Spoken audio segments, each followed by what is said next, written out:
Guys, memang kita tahu China dan Amerika memang sangat cerdik dan sangat kuat dalam apa saja bidang sekalipun. Tetapi di sini kita ingin mengulaskan katanya cerdiknya Indonesia akali China dan Amerika. So bagaimana ceritanya? Mari kita sama-sama tonton dan reaction bersama dengan saya. Jom.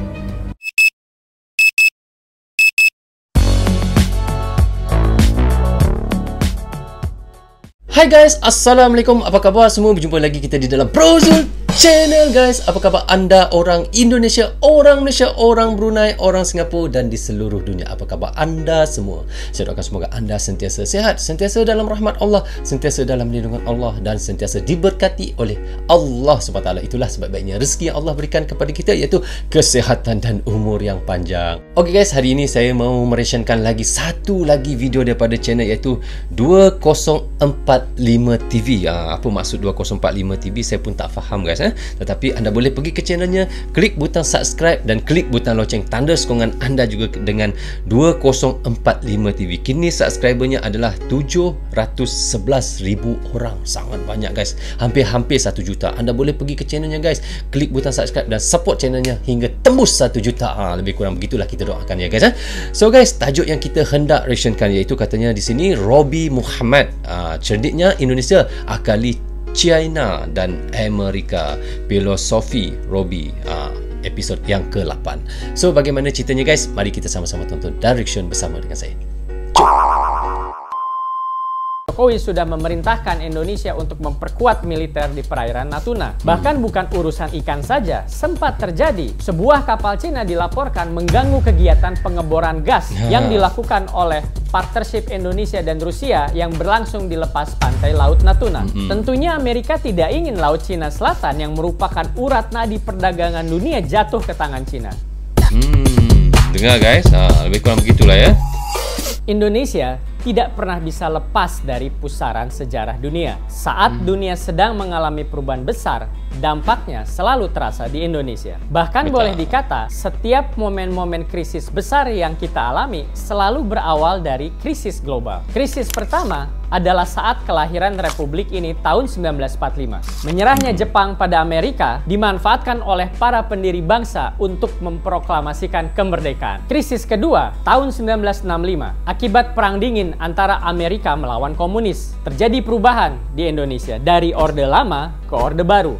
Tahun 98 terjadi lagi krisis ketiga. Seiring runtuhnya Uni Soviet, gelombang demokratisasi menerpa seluruh dunia termasuk Indonesia. Terjadilah apa yang kemudian dikenal sebagai gerakan reformasi 98. Yang menarik dari setiap krisis dahsyat yang dialami bangsa ini, Indonesia selalu berhasil keluar dengan selamat. Bahkan bukan selamat saja, kita mampu mengubah krisis menjadi peluang dan memanfaatkannya untuk membuat Indonesia menjadi lebih maju lagi. Krisis Revolusi 45 justru berbuah manis menjadi lahirnya NKRI yang kita cintai. Krisis tahun 65 sangat berdarah-darah, tapi di ujung kita bisa melakukan pembangunan ekonomi sehingga Indonesia keluar dari negara miskin menjadi negara berkembang. Sedangkan krisis multidimensi tahun 98 membawa Indonesia menjadi negara demokrasi yang sesungguhnya. Jadi luar biasa ya memang Indonesia ini. Saat terjadi krisis memang awalnya susah, tapi ujungnya selalu malah menjadi lebih maju daripada sebelum krisis.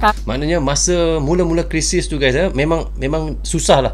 Tetapi bila dah di hujung tu, Indonesia mula bangkit dan terus untuk maju dan untuk lebih berjaya lagi untuk berkembang ya. Pun kita sedang mengalami krisis yang diimpor dari luar, yaitu pandemi COVID. Kita ya, yang sedang semua negara bekerja berkarya membangun bangsa, tiba-tiba virus dari Wuhan, Cina datang menerjang. Itulah efek hidup di era global.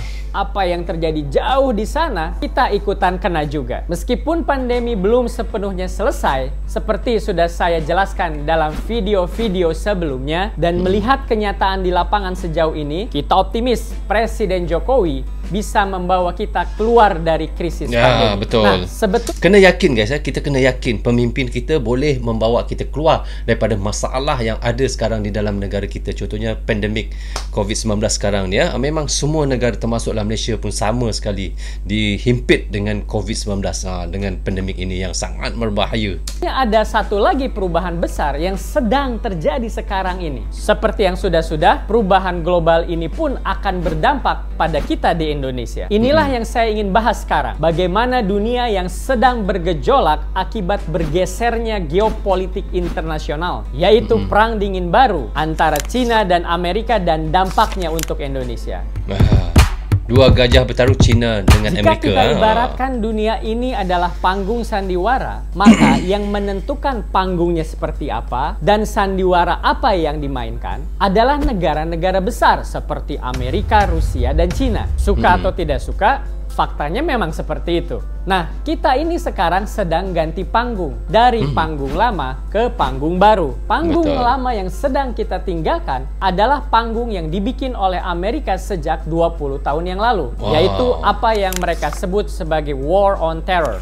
Perang melawan teror. Amerika berperang di Irak, Afghanistan, dan negara-negara lain melawan bandit-bandit rakus berbaju ideologi Islam ekstrim. Amerika bilang ini sudah selesai. Irak dan terakhir Afghanistan pun sudah ditinggalkan oleh Amerika. Memang teroris masih ada, termasuk di Indonesia, tetapi sepertinya sudah dianggap bukan lagi ancaman serius untuk Amerika. Lalu siapa musuh Amerika sekarang? Presiden Amerika Joe Biden sudah terbuka mengatakan bahwa lawan Amerika sekarang adalah Cina.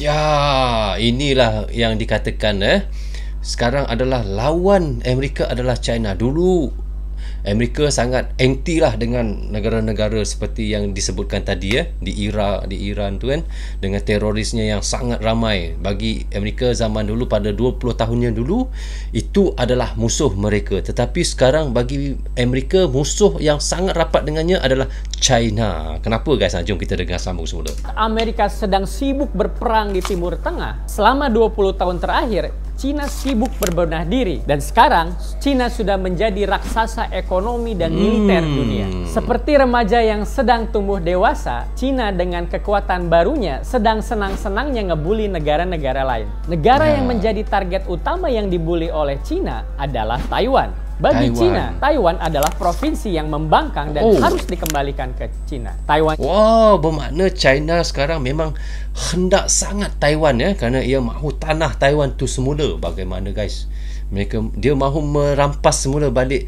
Sedangkan Taiwan tu kecil je guys. Kecil je, bukan sangat besar, tapi dia nak balik Taiwan tu, bayangkan. Juga adalah negara demokratis seperti Jepang dan Korea Selatan, sekutu Amerika. Sehingga Amerika berkepentingan mencegah Taiwan diambil Cina. Karena jika Taiwan jatuh ke pangkuan Cina, bukan tidak mungkin Jepang dan Korea Selatan bisa menjadi komunis juga ujung-ujungnya nanti. Keadaan di Taiwan terus memanas. Bahkan seminggu belakangan ini, Cina mengirimkan ratusan jet tempur dan pesawat pengeboman melintas wilayah udara Taiwan untuk menakut-nakuti.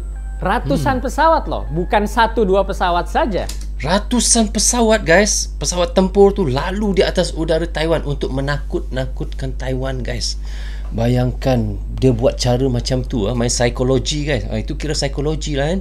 Wilayah konflik selanjutnya lebih dekat dengan Indonesia, malah berbatasan langsung dengan perairan Indonesia, yaitu Laut Cina Selatan. Laut Cina Selatan adalah jalur perdagangan yang sangat penting. Sepertiga kapal pengangkut barang di seluruh dunia melintasi Laut Cina Selatan. Setiap tahunnya, nilai barang yang melewati Laut Cina Selatan mencapai 45.000 triliun rupiah. Ini setara 15 kali dari anggaran belanja negara kita. Selain itu, di bawah laut ada cadangan minyak bumi dan gas yang sangat besar. Diperkirakan Laut Cina Selatan menyimpan cadangan 11 miliar barel minyak bumi dan 190 triliun kubik gas alam. Yang juga tidak kalah penting, Laut Cina Selatan juga merupakan habitat hidup ikan-ikan dan menjadi pemasok protein utama bagi ratusan juta manusia yang hidup di wilayah Asia Pasifik. Guys, kerana itulah China mengincarkan sangat kawasan Laut Cina Selatan tersebut sebab itulah.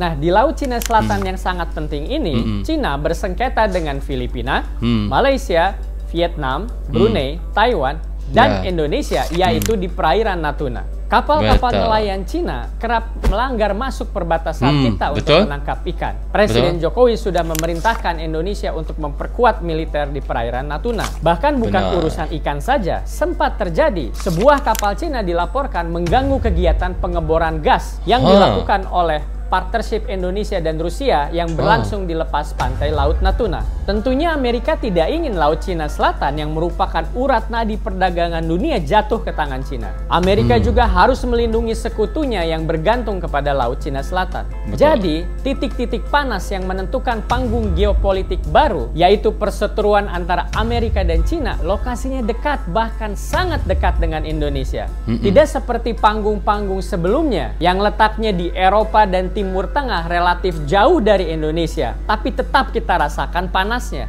Panggung konflik dunia sekarang ada di pekarangan rumah kita.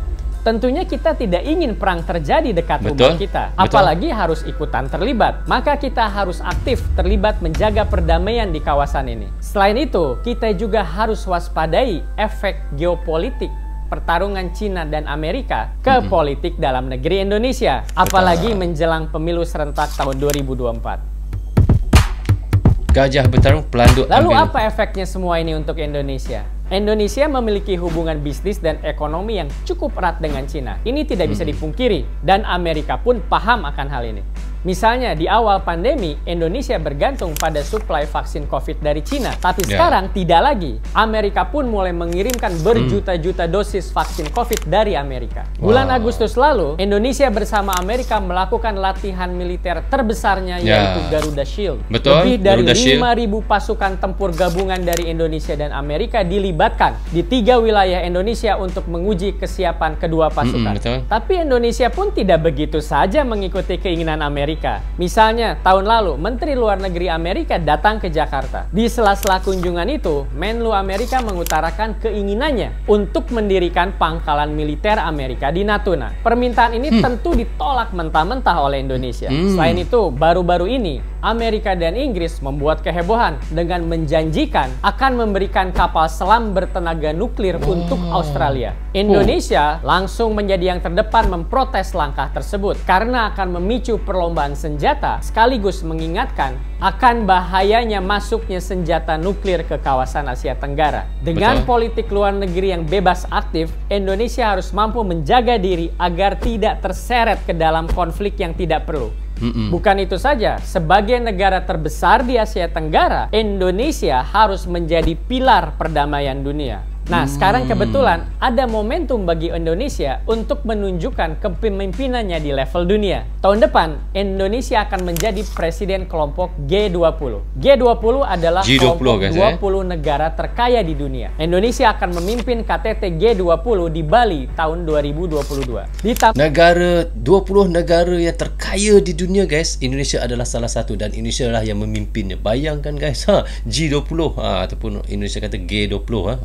Lagi tahun 2023, Indonesia akan kebagian menduduki kursi kepemimpinan ASEAN. Banyak pekerjaan rumah ASEAN, selain meredam konflik di Laut Cina Selatan, juga harus menyelesaikan masalah Myanmar. Mungkin gak banyak yang sadar, urusan Myanmar ini penting karena lokasinya di segitiga emas sumber narkoba. Jadi, jika dibiarkan berlarut-larut, efeknya adalah akan semakin deras aliran narkoba dari Myanmar masuk ke Indonesia. Hal yang sangat tidak kita inginkan. Saya melihat inilah kesempatan bagi Presiden Jokowi yang sudah berhasil memimpin Indonesia.